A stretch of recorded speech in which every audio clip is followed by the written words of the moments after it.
on. Well, welcome. This is Elise Bowie with the Maximum Mom Podcast.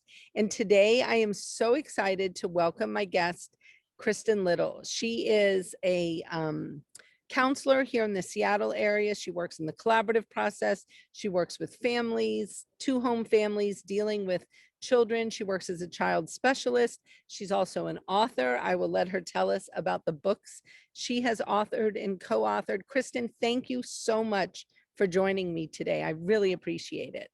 Well, thank you so much for having me.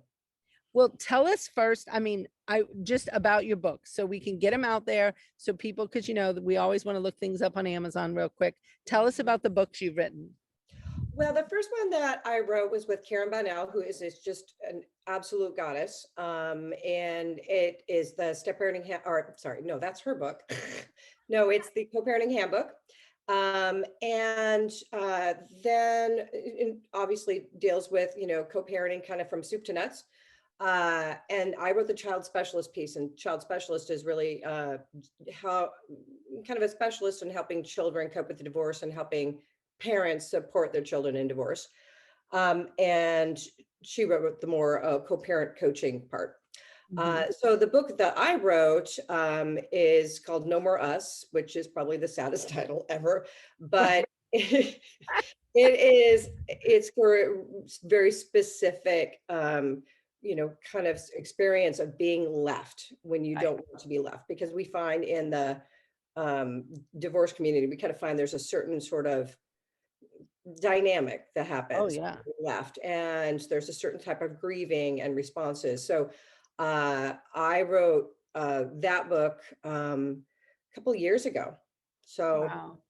I agree, though. We call it the leaver and the left behind, like in our legal office. And I always want to know if the potential client who's calling us, is the leaver or the left behind, because truly emotionally, it is so different, in what you're dealing with. Well, I'm going to backtrack a little bit, but I really just wanted to get those books out there so people can, be looking them up or doing what they want to do, write that down. But first tell us, I always like to know, what makes you a mom in a family? Like, who do you share your household with? What does that look like? Well, my household is pretty small. It's just myself and my son. He's now 14. Wow. And I experienced divorce at around 1.5, 2 years old. So it's kind of small, but it also does include, our household does include my ex-husband, his wife, and their daughter. Right. Yeah, well, you all have done an amazing job of creating that two-family home where your son is able to easily go between the homes, right? Yeah, and for lots of reasons. It wasn't always easy, but Sure. it actually, I think what it does is it gives me the family that I really wanted. Yep. Well, not the family I really wanted, but it gives me the best chance at having family. So Totally. I really appreciate those relationships. Absolutely. Yeah, I think it's really important. Well, and I'm sure your book, The No More Us, really discusses that and what that looks like. Mhm. Yeah, it's when there's kind of that grieving of the family you thought you were going to have, and how do we get to from that to re-engaging for what is left, what you could possibly have. It's not, Right. it's not always possible, but you can do so much to, or at least, minimize the conflict that you're going to have in your life. Absolutely. Well, tell us a little bit about your career path. How has your career evolved, or did it evolve because of your own experience? Tell us about your approaches in your career, your perspective. I'd love to know more about your path as a counselor and child specialist and author. Circuitous, that would be the word. Actually, it's funny. I started as a flight attendant. Oh, Afraid of flying, so I stayed with it. I did stay with it. I stayed with it for 5 years.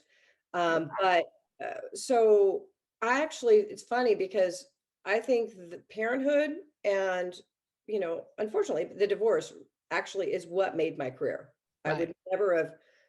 I would never have thought that. I would never have kind of wanted that path, but I do always have this sense that things kind of come together in a way. And that maybe that's just something that I say to myself to make myself feel, better as I'm going through really uncomfortable experiences. But it does. I mean, Yep. there's no way that I would have gotten here. So I was a therapist. I was kind of, working up in Bellingham before I got married and working in clinics and then I got married and moved down to Seattle, and I worked in a lot of clinics with kids like, Seattle Children's Home and Mhm. Catholic Community Services, YMCA. And as wonderful as those places were, I mean, you make literally nothing Right. and you work a lot. Right. And so I had this sense of myself as, the therapist who does the hard work and doesn't really ask for much because we're doing it out of, the goodness of our heart, which I was. But Right. it was actually a real strain in my marriage as well. I mean, rightfully so. My then husband was saying, Why are you making like, you have a master's degree. What's going on?" And I would be like, "No, no, no, no." And this is why I think the divorce made my career, is because I came from a long line of people who, our thing was be humble, don't stick your neck out there because, you know, eh, there's just some sort of insecurity and vulnerability around that in my family. And so I kept down that path for a really long time. But then the divorce told me, Oh, right. you are responsible for making your own life. And I had to get myself out there whether or not I wanted to. And I did, Right. and it was just eye-opening of how much I was really underestimating myself.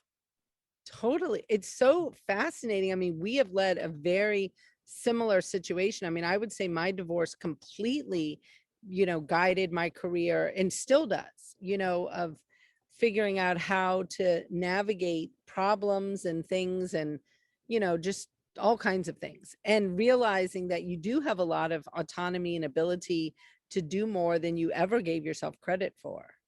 I Yeah. mean, and that is fascinating. I didn't realize that. That is really interesting. Well, I mean, how does that play into, your approach when you're working with families and you're working as a child specialist or as a counselor in helping people, understand how to move forward constructively? I think it gives me a lot of compassion because when I see somebody, you know, in that stuck space where, or angry space, which is also a stuck space, just, Yeah.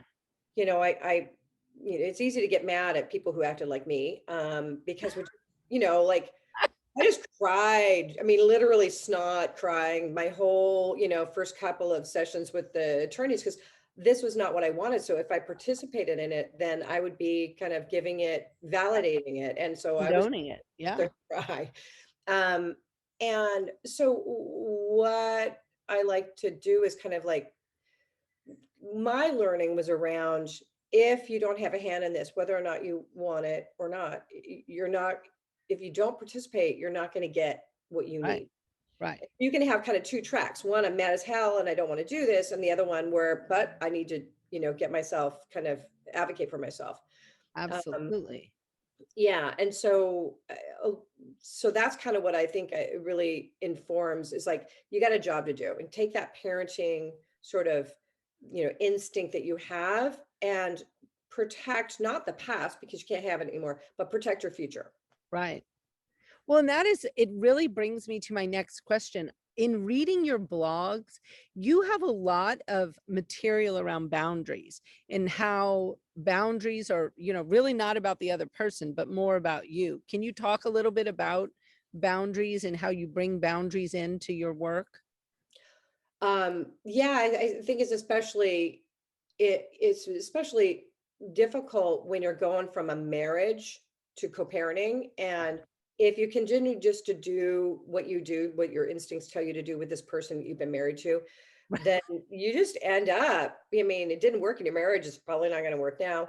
And you just end up doing the same thing. Then you get resentful. Like, if you've got somebody who just always, oh, I'm going on a trip and, so I'm going to bring, Sebastian over, my son, you know, that it's not going to fly. You're going to end up feeling like, wait a second, I'm not your wife anymore. So it's better to just do it really clearly because it saves relationships. Right. And that's hard for people to do when they're, maybe some people are still very much connected to this person and they want any sort of connection, but it doesn't make for long-term good relationships. I think what I try to tell people is that if you really have a relationship with this person, you should be able to tell them no. Um, Right. then without some big, huge blow up. If you Right. tell somebody no, then there's a problem.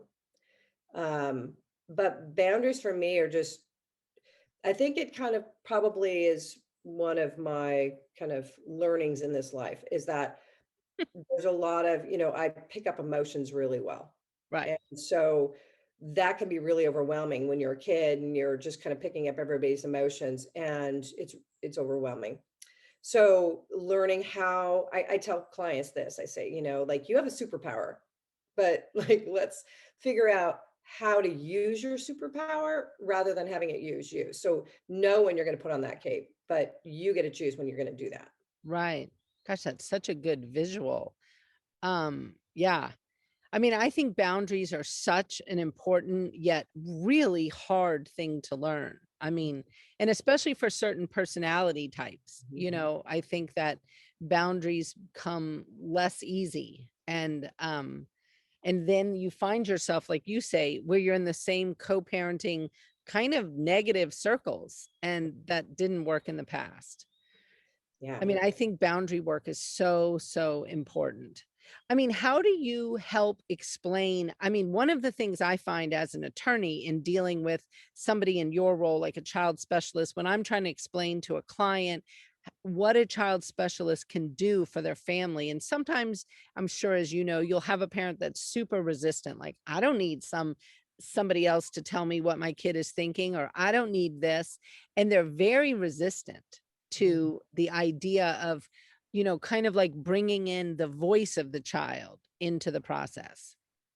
Well, I think that, I mean, I think it's can be very vulnerable to have somebody else tell you what your child's saying. But I try to tell parents, like, those arguments you have about, how Bobby is feeling, like, no, he's feeling this way. Your eye is not on Bobby. Right. Your eye is on like fighting about that. So wouldn't it be nice to have somebody just to be able to kind of go in there and give you a neutral view of what your child is feeling, what's helping, what's hurting, and what questions they have. And it's not like that I'm so special, but it's just that we frame it in a way that allows, a child to know that their parents really do want to hear from them. Right. I also, really one of the things that is so helpful with collaborative is I always reassure people, like, some people are resistant because they think it's going to have some sort of weight legally. And I tell people, I got to be direct and tell Right. you exactly how I feel, because you can take it or leave it. There, Exactly. this doesn't go anywhere. And so, some people are worried about the cost. Some people feel really vulnerable. Some people are kind of entrenched and they have a view and they want to push it. And Right. I tell those people, like, now in divorce, you have less influence over your partner than you used to. Right. So you actually, they don't have to agree with you. So you can't push your way through here. Right. Right. Well, and I find it so interesting in bringing the child's voice into the process to be so enlightening if the parents are kind of open enough and curious to really hear the child. I mean, a lot of times I find parents are really surprised at Mhm. what their children are thinking and feeling. Even parents who are pretty emotionally attuned, can be, I think, surprised because children have some, I have found, very concrete yet basic questions and concerns. And I think a lot of times we parents don't assume their questions are as simple as they are.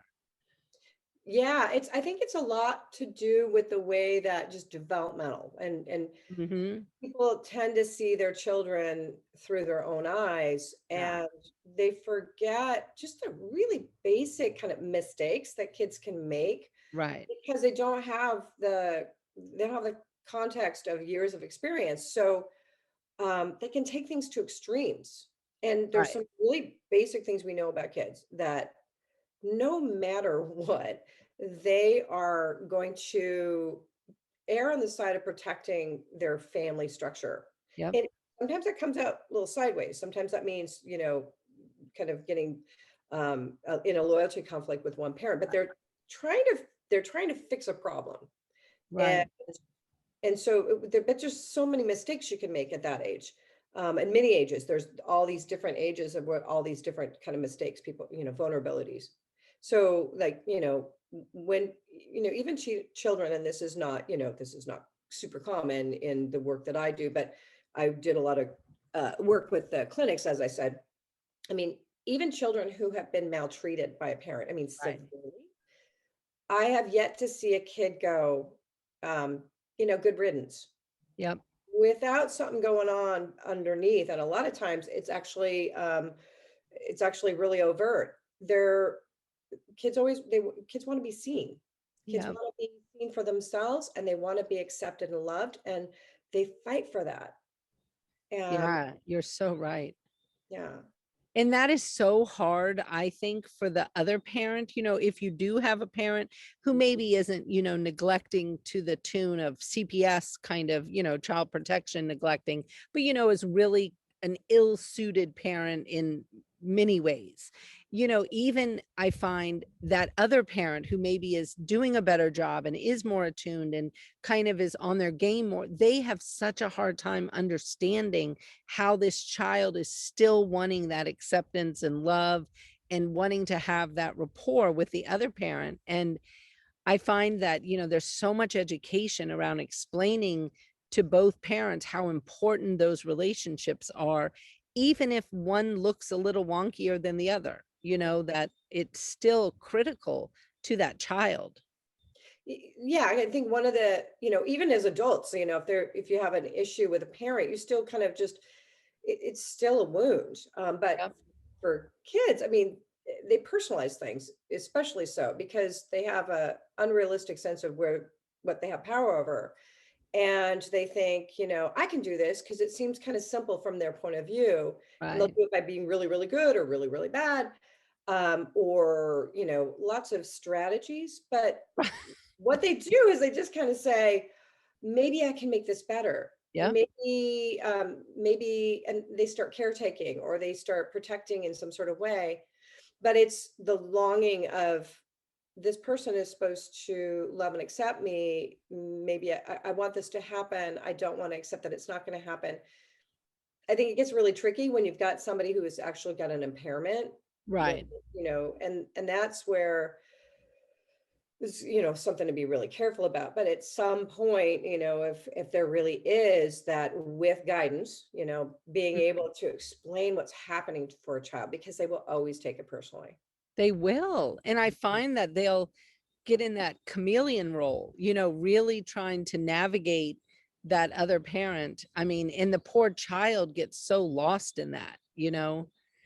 Um, and then the poor child, I find, has a hard time knowing, what do they really think ever, because they Yeah. spend so much time caretaking and stepping on eggshells around things. And yeah, it's fascinating. I just think your role is so fascinating because obviously I work so much in litigation as a guardian ad litem where, what I say does matter. And so people are very, you know, I mean, there are all kinds of things. They come into the process guarded, defensive, some very open. I mean, just all the things.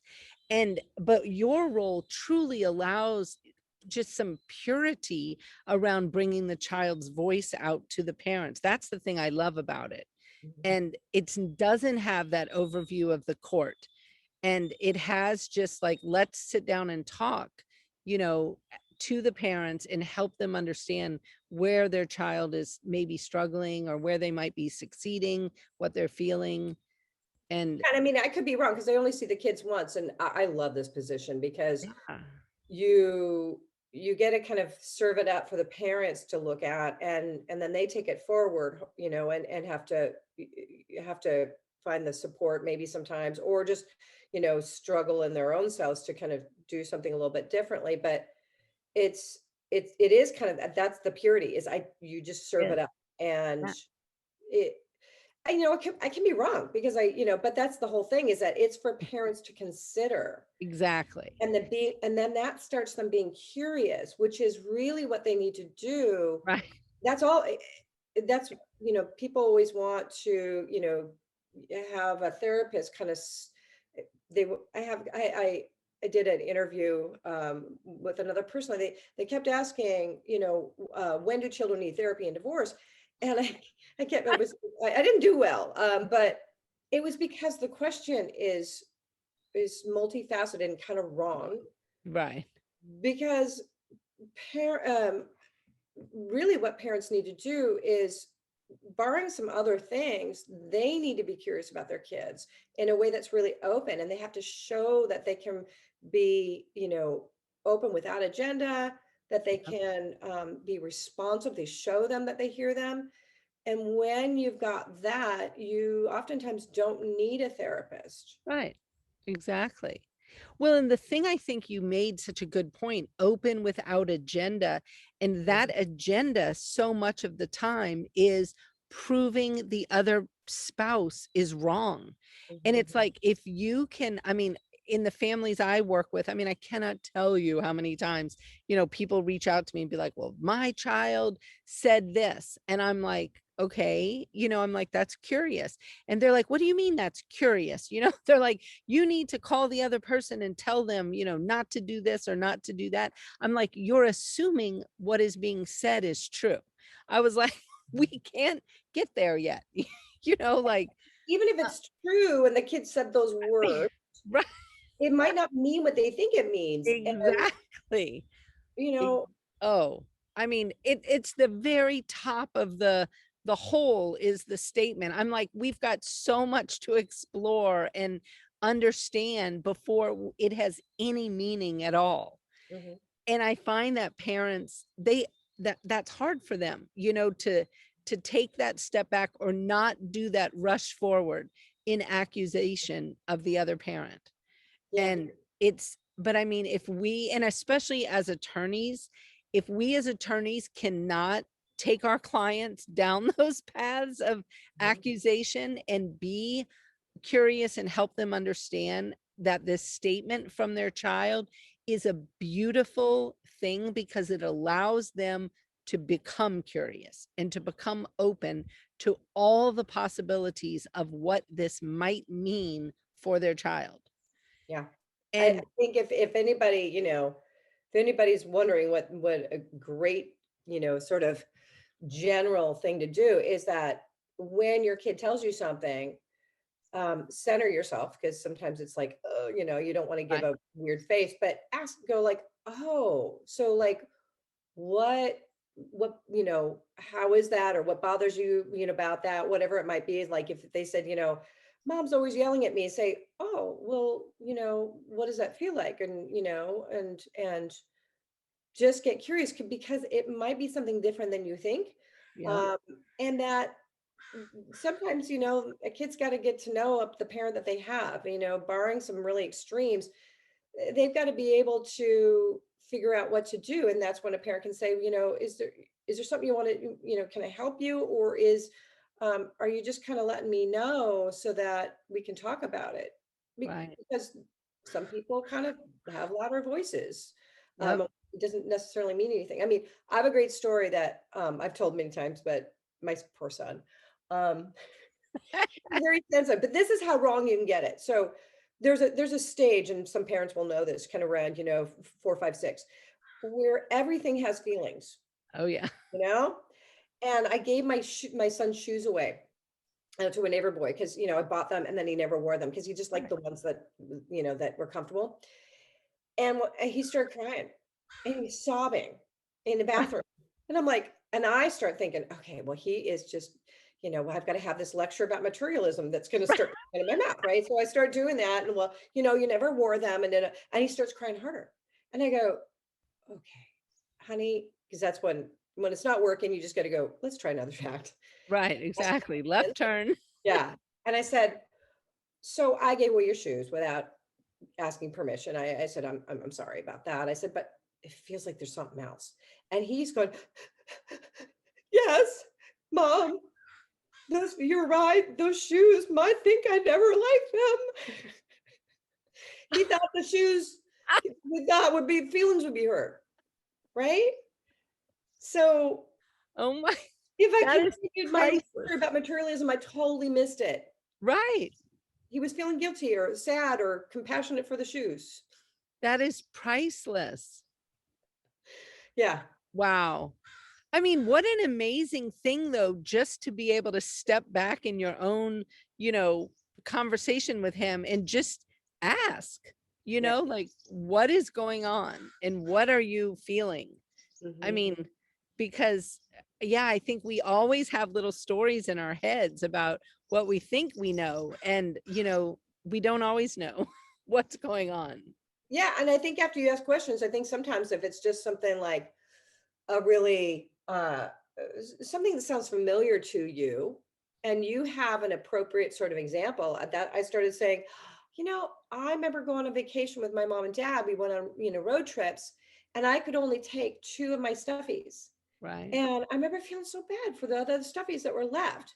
Is it something like that? And he's like, yes, and that's just Right. normal sort of developmental stage. Totally. Yeah. Yeah. Yeah. Wow, that's so awesome though. I mean, and I love when people like you, somebody who's a therapist, you're trained, you know all about kids' developmental stages. I mean, you know so much more than the average person does about all this. And even you can have a situation where you're missing the boat initially, but then you're able to recover. I mean, Mhm. because of that curiosity and that openness. I think that's probably the main issue, like for a lot of parents, is that stop pretending like you know it all, or stop pretending like or stop trying to do it perfectly. Your child really wants you to just to respond to them. And Totally. they may not respond to that thing. I mean, I did lots of mommy moments in the bathroom, going, mommy's having a moment, because Right. I need to get my head together. I wasn't sure Completely. what to do.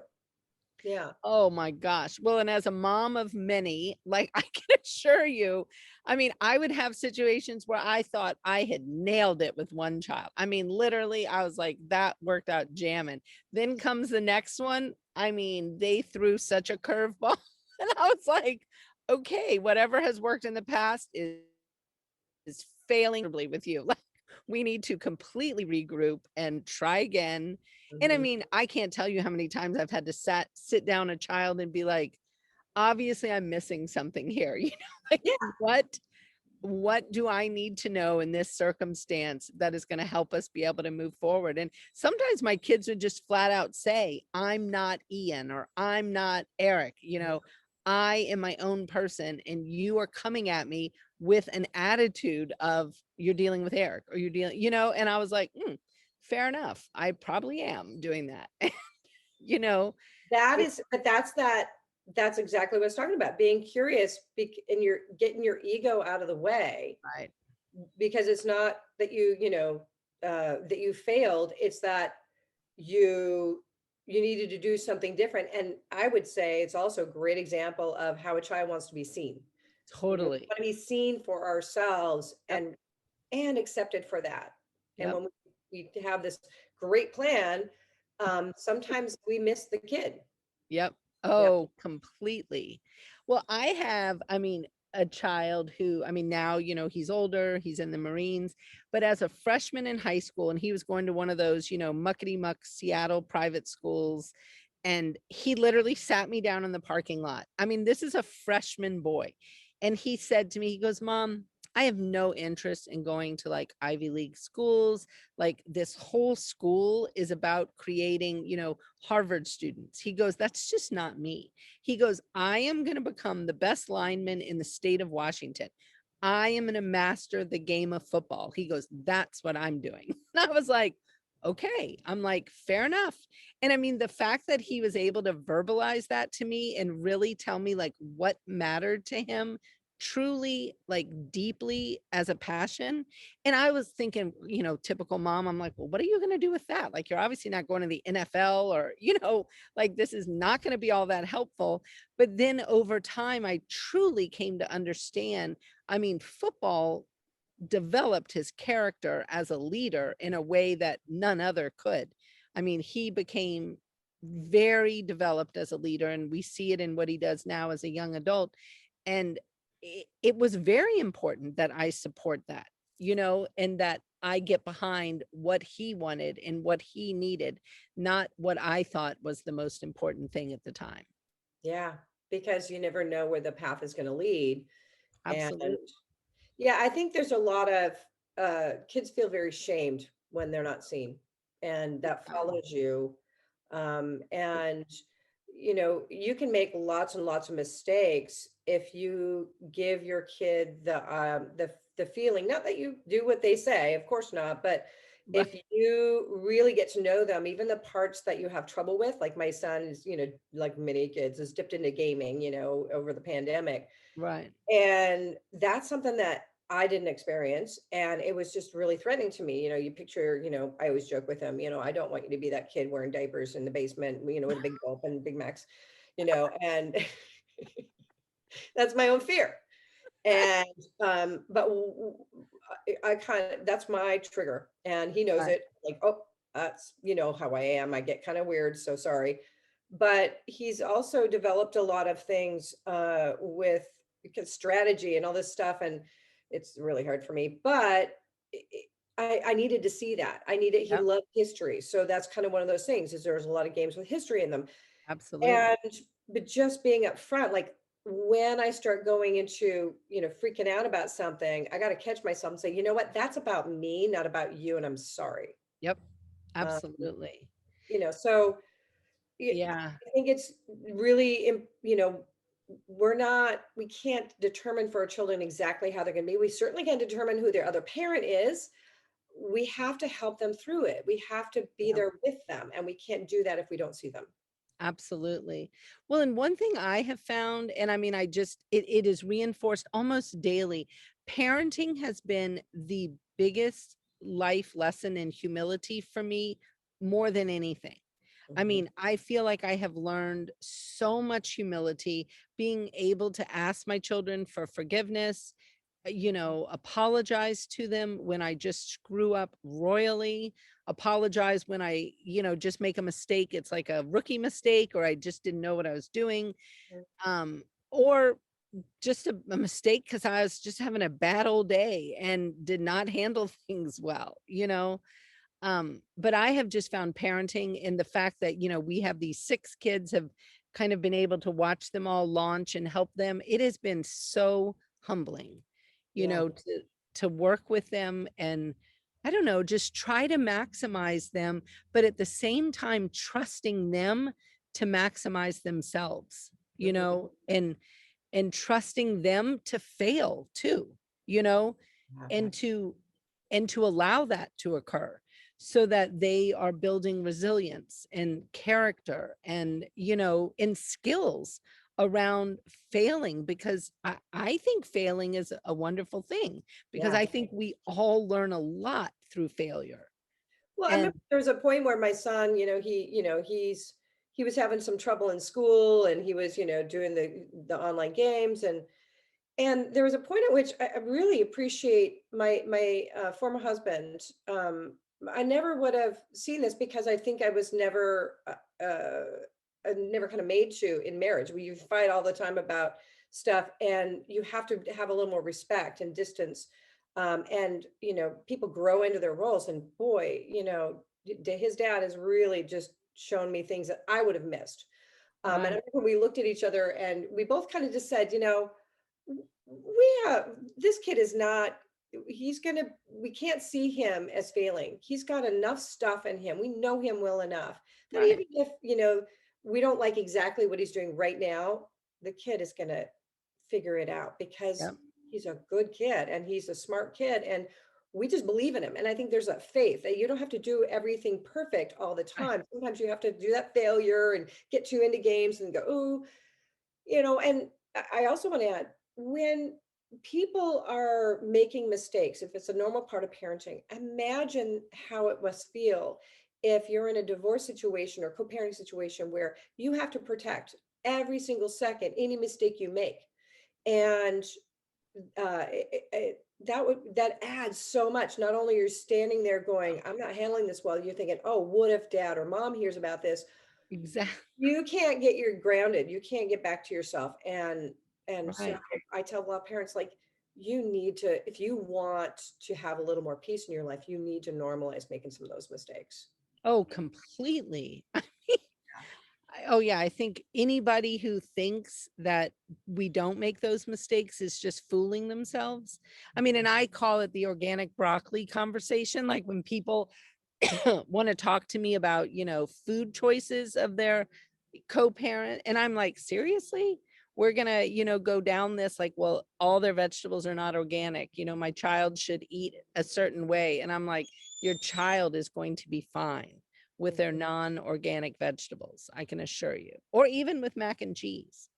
Yeah, I've had to tell parents, like, you don't get to control that. You have to, each of you gets to raise your child with Right. your values, and that may not be a value for them. And that's unfortunately, if you were married, you could fight about it forever. And you say, well, I'm going to do the grocery shopping. Well, you can't do that.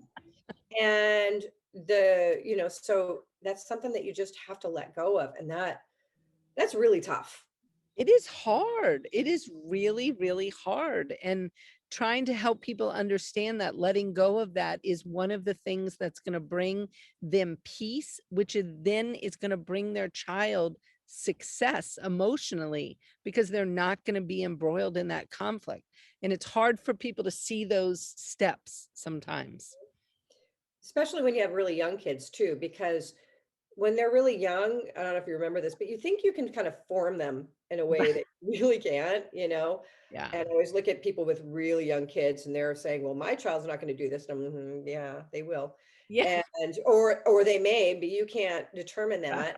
You think it's all you, and it's not all you. It's them. They're their own people. So Absolutely. you don't have the conflict that you're going to ensue to get those organic vegetables is going to be so detrimental, way more detrimental. And eventually your kid's going to have to decide what they like to eat. Just Exactly. Exactly. Mhm, I mean, I'm like, and I find if people can just understand that their time, that's all they can control, and they can help share their values and do it in a way that's respectful, their child is going to actually pick up on those values a little better. They're mhm, going to internalize them and it's not going to be where they feel like it's a cudgel being used against the other parent. mhm. And, it's so counterintuitive though for people to, think, okay, well, I'm going to do this more subtly and somehow that's going to actually be better in the long run. And I'm like, trust me on this, try it. And they're going to learn different things. So Yep. I can't remember where I read it, but there was something, people don't oftentimes disagree because they have completely opposite values. It's just that their interest in that value might be a little bit different or showing a different way or a different level. There's another one that's a little bit higher. So Right. we're arguing over these small differences when in fact their value systems are pretty aligned, Right. and they're just going to learn some different things from each parent. And isn't that kind of what we want? We want, Yeah. them to learn. And, there's often times where I have to disagree with my co-parenting partner and his wife on things that I can really understand. Like I'm like, I get it. They're very, activists and anti-weapon, which I am too. But for me, it just didn't extend to squirt guns and Nerf guns. And Hmm. so, or pick up sticks. And so it was like, where I'm so glad you're going to teach them that, but that's not how I'm going to run my home. But I'm going to really support you. So sometimes I'll say, yeah, you can't take that over to dad's because that's dad and his wife. Uh, that's their belief system, and I really appreciate that. Right. Right. So, but they get to learn different things, and so my son gets to decide. Yeah. Yeah, and that is what is going to happen over time is they will decide and make those decisions. And I mean, to me, that's the goal of this whole parenting thing is independence, free Mhm, thinking, thoughtful, independent beings that can go out and care for themselves and be self-directed and self-supportive. mhm. And yeah, it's a process for sure. Well, I mean, Kristen, I cannot tell you how much I appreciate you coming on and talking with us today. I mean, I find your role as a child specialist to be really one of the most fascinating roles in our legal realm. And I think it is just, I mean, I just love it because I think it's a beautiful thing, like you say, to serve up. And I love thinking of it like, that. I mean, serving up information to parents about their children and Mhm, just leaving it at that. I mhm. mean, it's a real gift to parents who are open to receiving it. It's kind of the best role. It is. It's awesome. I'm saying about I just my work is pretty much, even though it's hard, it's kind of all the good stuff, it's it has a lot of meaning to it. And I can leave the really the other stuff that's so difficult to the other people, but it's just what I think I kind of what I can offer. And I'm so glad that I found it. Oh, it's amazing. Well, I Mhm. really appreciate your time today, and I hope you enjoy the rest of your day and your week. And thanks again for coming on. Oh, thank you so much for having me. This was really fun. Absolutely. And you have a great day. All righty. Okay, bye. Bye.